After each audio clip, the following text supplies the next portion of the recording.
আমি pretty much sure যে বাংলাদেশ এই টেস্ট ম্যাচ জিতবে।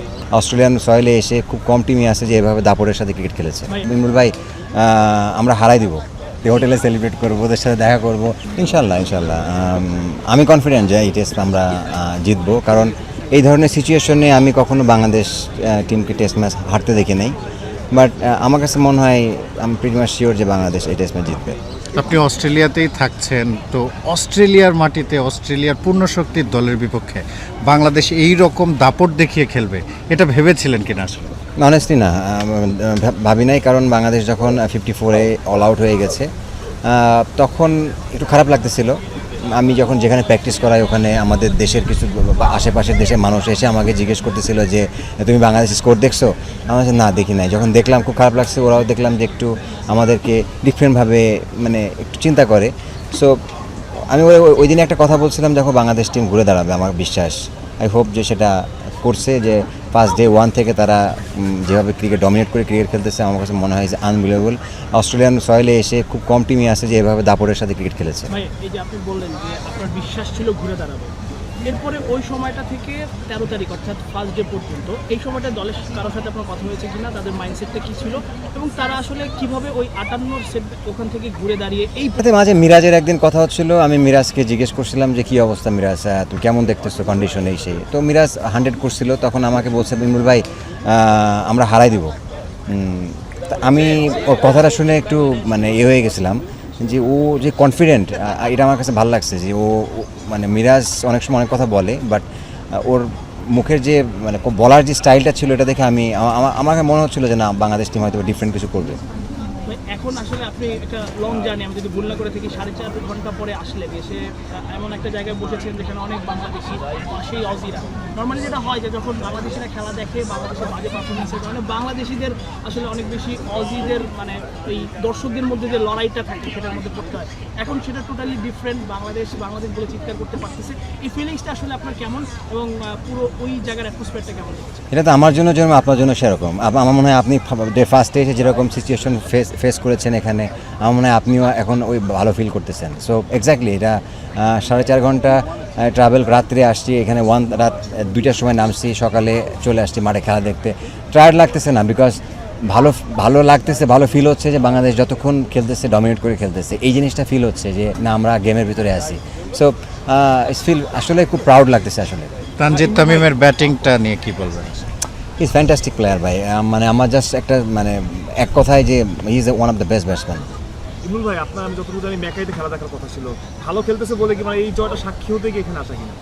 না, ওইরকম ঠিক না, কারণ মেকাই আমার প্ল্যান ছিল আগের থেকে, বাট যেটা হয়েছে বাংলাদেশ টিমের এই টিমের সাথে আমার জয়েন করার কারণে আসলে ওখানে যাওয়া সম্ভব হচ্ছে না, এই জন্য লাকিলি এখানে খেলাটা দেখতে পেরেছি।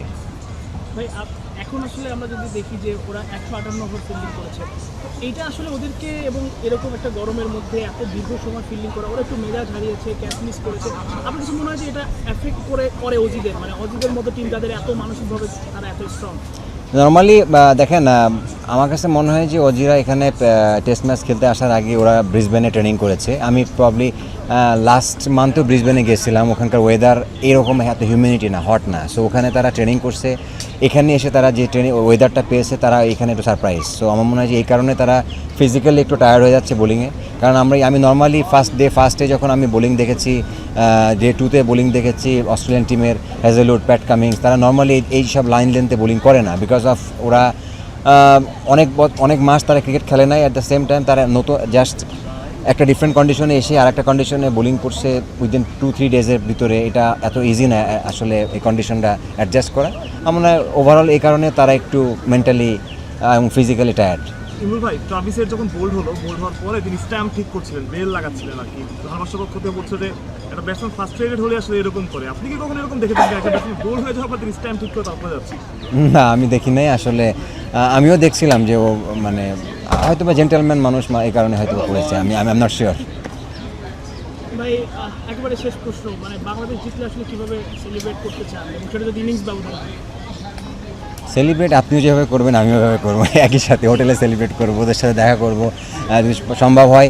বাট সেলিব্রেটের থেকে বড় জিনিস হচ্ছে ভালো লাগারটা বিষয়টা, যে আমরা বাংলাদেশ টিম এখানে এসে আমরা ওদেরকে হারাচ্ছি, হুইচ ইজ একটা আনবিলিভেবল ব্যাপার। বা একটা কথা হচ্ছিল বাংলাদেশ টিম কেনিয়া হয়ে যাচ্ছে, এখন অনেকে লিখছে বাংলাদেশ টিম অস্ট্রেলিয়া হয়ে যাচ্ছে। তো এই ধরনের কথা আমার মনে হয় যে বলা ঠিক না, কারণ দিন দেশ মানে সব থেকে বড় জিনিস কি জানেন, কথাটা কারা বলতেছে, আমরাই বলতেছি, আবার আমরাই আমাদের দলকে আমাদেরকে সাপোর্ট করতে হবে, কারণ আমরা যদি আমাদের দলটাকে ছোট করি আলটিমেটলি আমার নেশনকে আমরা ছোটো করতেছি, সেইটা ঠিক না। আমার মনে হয় যে ওরা অনেক ইমপ্রুভ করছে, ওদেরকে সাপোর্ট দিলে ওরা আই হোপ অনেক অনেক দূরে যাবে। ভাই শেষ প্রশ্ন, মানে আপনাকে জানি আপনি যেহেতু এখানে অস্ট্রেলিয়া আছেন এবং এই দলের সাথে এসপি দলের সাথে তো তারা এখন এখানেই এসেছে, এখানে একটা টপের T20 খেলবে, তো আপনার কাছে কি মনে হয় যে এই যে বাংলাদেশের এই পারফরমেন্সটা তাদেরকেও এনকারেজ করবে এবং আপনি আসলে এই যে এই দলটার সাথে যুক্ত হলে অস্ট্রেলিয়াতেই এসে তাদেরকে আবার পরামর্শ দিচ্ছেন, এই এক্সপিরিয়েন্স দুটোই যদি ওভারঅল দেখেন দুইটা ডিফারেন্ট ফরম্যাট।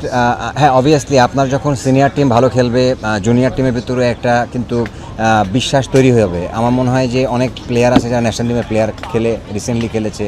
সো আমরা তো এখানে আসলে আর খেলতে আসি না, আমরা আমাদের লক্ষ্য অর্জনের জন্য এসেছি, যে আমরা ওয়ার্ম আপ করতে আসি নাই বা আমরা প্র্যাকটিস করতে আসি নাই।